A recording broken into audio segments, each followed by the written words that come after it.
So I made a post the other day on postpartum depression and some of the challenges it brings, like irritability, frustration, crying spells, lack of appetite, and I've been getting a lot of good feedback from that. And what this helped me to realize is that it's time for me to share my story. So today I want to do just that. My journey with postpartum depression, it began back in 92 when I had my first baby. And that pregnancy, I was totally unaware that I was facing postpartum depression. Only when I started to share my challenges with my doctor, she was able to enlighten me as to what was happening to me.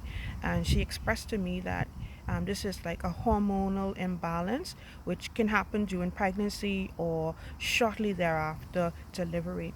And so mine's happened after the delivery, and like I say, I was not aware what was going on, but I certainly felt the effects of the challenges it brings, like deep anxiety, sadness. I would have crying spells, and there's a whole host of stuff that I experienced. And she was able to let me know that, okay, that is what was indeed happening to you. And in the event that I had planned to have more children, to be aware now and to seek help once I start to experience the similar symptoms.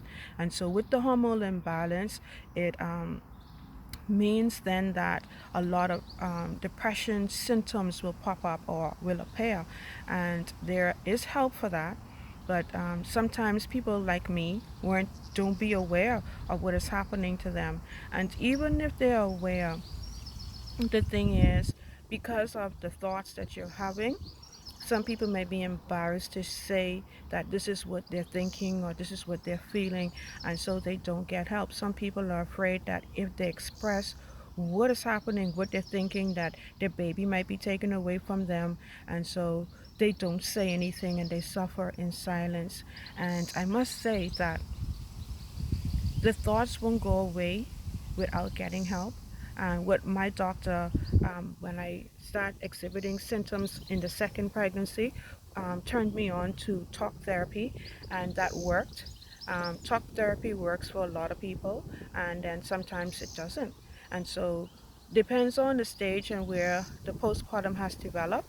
You would then have to seek other alternative through medication. And for me, we had to seek medication for my last pregnancy, and because I had developed psychosis, and that was not an easy thing to experience. But thank God that I am here, that we overcome that, and we have we have 6 pregnancies, 2 miscarriages, and 4 children. And I have to tell you, the struggle was real. All right, and I just hope that with my sharing, that this will bring some sort of encouragement and hope to persons who are dealing with it. And I must say that postpartum is not just a woman's issue. Men are affected, children are affected, extended family members are affected by this as well. And so it is the need for full support from everyone in the household, because mood swings, crying spells, um, fussiness, irritability is not an easy thing to deal with. And so everybody needs to get involved to help to ensure that the mother is okay. So I don't want this video to be too long, but I will be posting how I overcome the different challenges that I was experiencing, like lack of sleep. I went through a period of time where I didn't sleep for 3 weeks straight. And so you don't even want to imagine the struggle with that. My eyes were bloodshot. I mean, great. I was a mess, and I knew that I needed to seek help, and I did. Thank God that I did. So just different things that you can do to help yourself. What I don't want you to do is not seek help.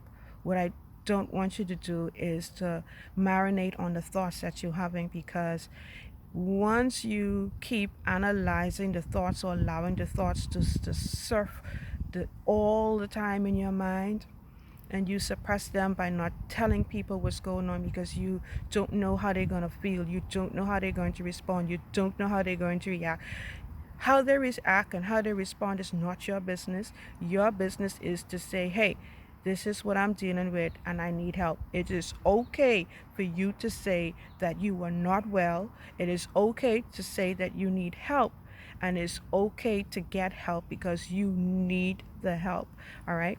I just want you to remember that help is available, help is out there. I coach with women all the time dealing with postpartum depression, and some of them go on and they heal and they do what's necessary to help themselves. And I want you to be able to do the same thing.